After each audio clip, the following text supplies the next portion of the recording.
ఎప్పటికీ తెలుగు జాతి, తెలుగు గడ్డ, తెలుగు నేల, తెలుగు భాష ఉన్నంతకాలం వారి రామనామం చిరస్మరణి. అలాగే ఇక్కడ వచ్చిన మన అభిమానులు కానివ్వండి, మా కుటుంబ శ్రేయోభిలాషకు, తెలుగుదేశం పార్టీ వీరసేన కార్యకర్తలకి, నాయకులకి అందరికీ నా హృదయపూర్వక నమస్కారం తెలియజేస్తూ సెలవు తీసుకున్నాను. శాసనసభ్యునిగా గెలిచినటువంటి ఏకైక నాయకుడు ఎన్టీఆర్. అదేవిధంగా భారతదేశంలో ఏకైక ముఖ్యమంత్రి మాల మాదిగలకు ఆశ్రమ పాఠశాలలు అందించింది.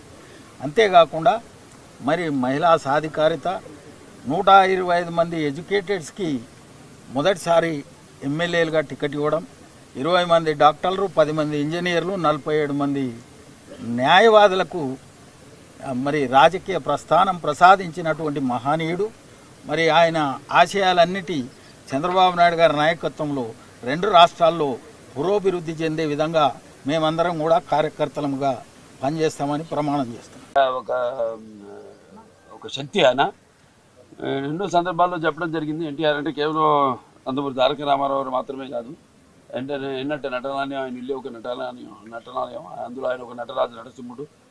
టీ అంటే తారామండలంలో తారక ధ్రువ తారకుడు, ఆర్ అంటే రాజర్షి రారాజు, రాజకీయ దురంధర యుగంధరుడు, రమణీయ రమ్య కమనీయ సౌమ్య గుణధాముడని.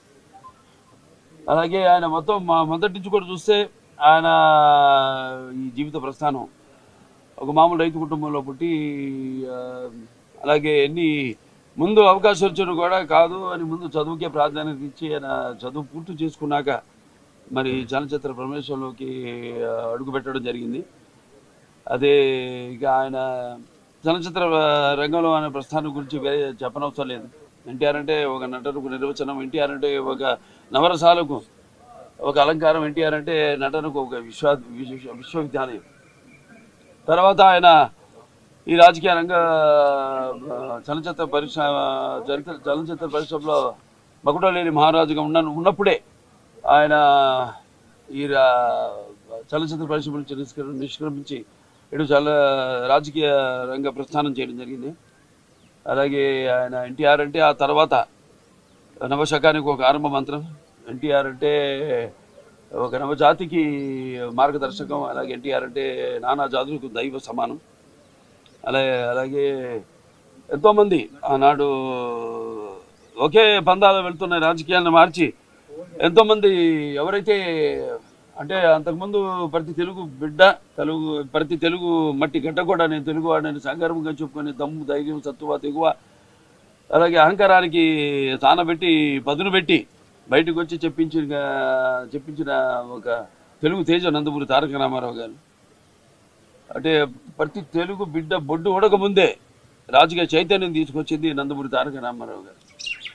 అలాగే అంతకుముందు ఎంతోమందికి రాజకీయాల మీద పెద్ద ఆసక్తి ఉండేది కాదు, అలాగే చాలామందికి తెలిసేది కాదు అసలు రాజకీయాలు అంటే ఏంటో.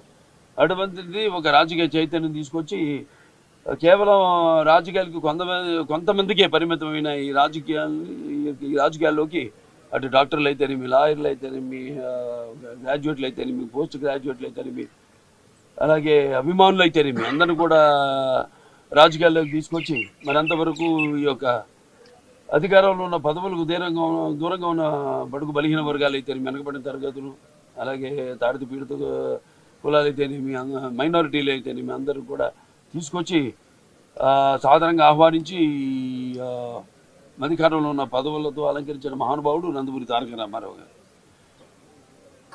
అలాగే ఆయన మరి రాజకీయ రంగంలోకి వచ్చాక అధికారాన్ని పార్టీ పెట్టి 9 నెలలకి అధికారాన్ని చేజిక్కించుకుని మరి తర్వాత ఆయన ప్రవేశపెట్టిన ఎన్నో పథకాలు ఎన్నో సాహసోపేతమైనవి, ప్రజలకు ఉపయోగపడేవి, అలాగే ఎంతో సానుకూలమైనవి. ఎన్టీఆర్ రాజకీయాలకు రాకముందు, ఎన్టీఆర్ రాజకీయాల్లోకి ఇచ్చాక ఆయన ప్రవేశపెట్టిన పథకాలు వాటిని ప్రవేశపెట్టి అమలు పరుస్తూ ముందుకు వెళ్ళడమే తప్పితే ఇప్పుడు ఉన్న పార్టీలకు మన రాష్ట్రంలోనే కాదు దేశంలో కూడా చూసినా మనం ఒక విప్లవాత్మకమైన సంస్కరణలు అయితేనేమి, సంక్షేమ అభివృద్ధి కార్యక్రమాలు అయితేనేమి తీసుకొచ్చిన అభినవ్ అంబేద్కరు, అలాగే ఒక అభినవ భగీరథుడు నందమూరి తారక రామారావు గారు. ఎవరైనా ఆయన పేరు చెప్పుకుని ఆయన చేపట్టిన పథకాలని చెప్పుకునే ఇప్పుడు ఏ పార్టీ అయినా ముందుకు సాగాల్సిందే తప్ప వాళ్ళకి వేరే గతి లేదు.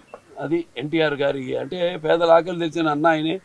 అలాగే జన భవితకు భవిష్యత్తు ఇచ్చిన అమ్మ ఆయనే.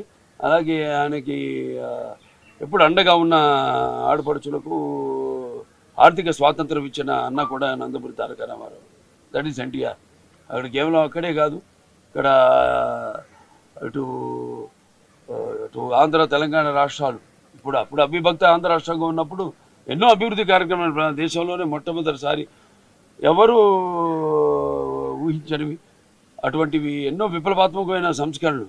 అందులో ముఖ్యంగా మహిళలకు ఆస్తులు సమానంకి ఇవ్వడం అయితేనేమి, అలాగే కిలో బియ్యం 2 రూపాయలకి ఇవ్వడం, అలాగే ఈ హార్స్ పవర్ కరెంటు 50 రూపాయలకి ఇవ్వడం, యూనిట్ పవర్ కరెంటు, అలాగే వితంతువులకు పింఛన్ అయితేనేమి, ఇలాంటివి ఎన్నో. అలాగే ఇక్కడ ఈ ఒక సామాజిక విప్లవాత్మక దేశంలో మొట్టమొదటిసారి ఈ మండలాలను ఏర్పాటు చేయటం అయితేనేమి, లేకపోతే ఈ యొక్క గ్రామీణ క్రాంతి పథకాలు అయితేనేమి, లేకపోతే ఈ యొక్క సహకార సంఘాల కింద రైతులకు అన్నీ ఒకే చోట్ల లభ్యమయ్యేటట్టు ఇటువంటి ఎన్నెన్నో. అలాగే మహిళల కోసం ఈ యొక్క పద్మావతి విశ్వవిద్యాలయం అయితేనేమి, ఇక్కడ తెలంగాణలో జియో 610 అమలు చేయడం అయితేనేమి, ఇటువంటివి ఎన్నెన్నో సంస్కరణలు పథకాలని ఆయన అభివృద్ధి సంక్షేమ రెండు కళ్ళలాగా ఈ రాష్ట్రాన్ని ముందుకు తీసుకెళ్ళడం జరిగింది.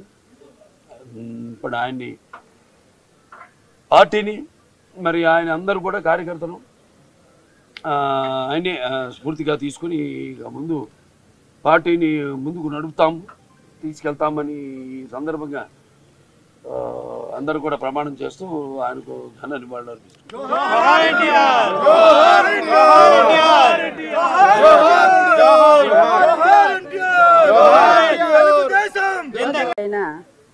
ఆయన చరిత్ర అజరామరంగానే ఉంటుంది. తెలుగు జాతి ఉన్నంత వరకు తెలుగు వాళ్ళ గుండెల్లో ఆయన స్థిరమైన స్థానాన్ని సంపాదించారు.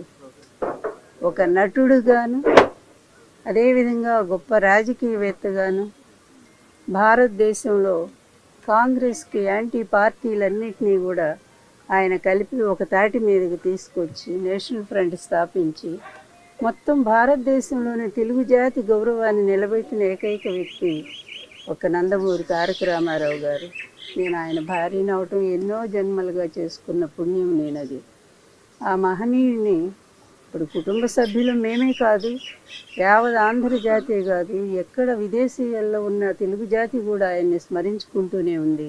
ఎన్నో చోట్ల మరి ఈ కార్యక్రమం నిర్వహిస్తూనే ఉన్నారు. ఎన్నో అన్నదానాలు జరుగుతున్నాయి, ఎన్నో రక్తదానాలు జరుగుతున్నాయి.